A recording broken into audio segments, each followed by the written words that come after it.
Hello, Bay Ridge. Welcome to another edition of After Hours. This is a special After Hours that's coming in this week, as we're going to be doing something a little different. We're talking with Ryan Jackson about a new phase that's going on in his life, and you're going to see it happening here because Ryan's beginning time as a full-time volunteer here at our church office, working as a staff member here on a volunteer basis, but he's doing it full-time over the next couple of years, and we're going to explain why that's happening. Many of you might know Ryan and Lauren. They've been here for a couple of years. They got their daughter Everly. But we're going to explain a little bit about what's going on in his life, what's happening, and how Bay Ridge is part of that. So let's start by Ryan. Why don't you tell us just a little bit about yourself in case people don't know who you are? So obviously, if you guys didn't hear, my name's Ryan.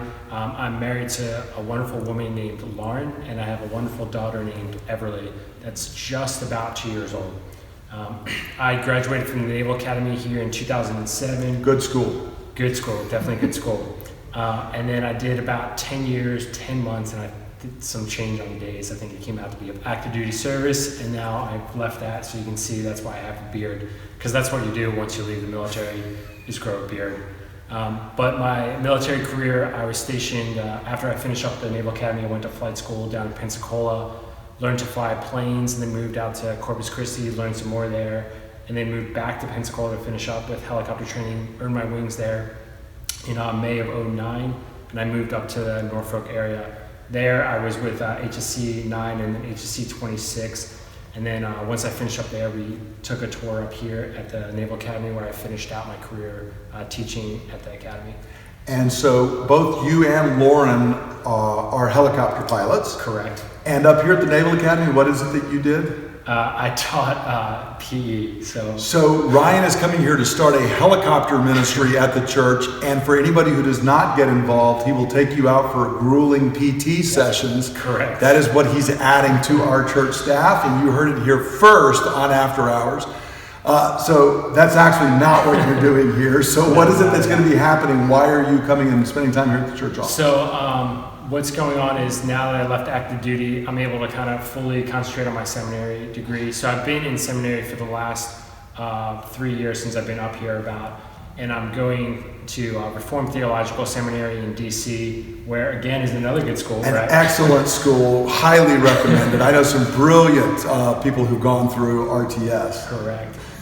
So I'm finishing up my seminary degree, but as I'm doing that, part of the requirements, because I feel that God is calling me into the chaplain corps, so I'm going to go back into active duty service, hopefully, if God continues on the path that I feel He's calling me. And part of those requirements is to have 2 years pastoral experience. So you guys have already given me the privilege of being able to preach here several times and also lead a small group. So now I'm moving into more of just the office work and helping you guys out.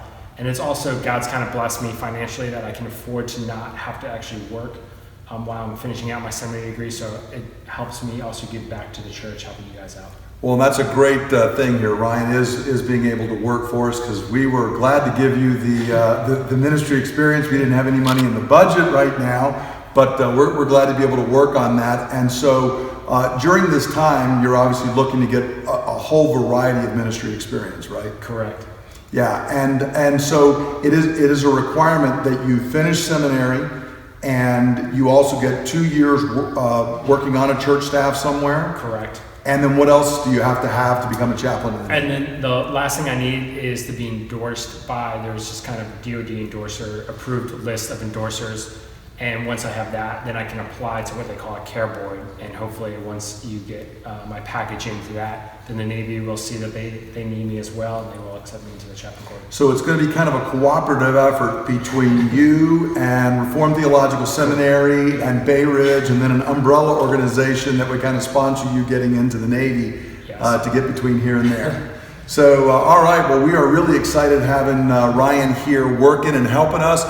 Folks in the congregation are going to see a whole variety of things he'll be doing. Some of them he's been doing some on Sundays, and he'll continue to teach and lead communion and work in various forms of ministry, but he'll also be doing some things in the office, so you might see him doing some administrative tasks or taking on certain projects. And if you see Ryan working on those, now you got a little bit better understanding of what's going on. It's a great opportunity for our congregation. We're going to benefit, but there's also benefit for him and you can be praying for him as he is heading towards becoming a chaplain in the Navy. So we hope everybody has a great week, and we'll look forward to worshiping again this weekend. God bless.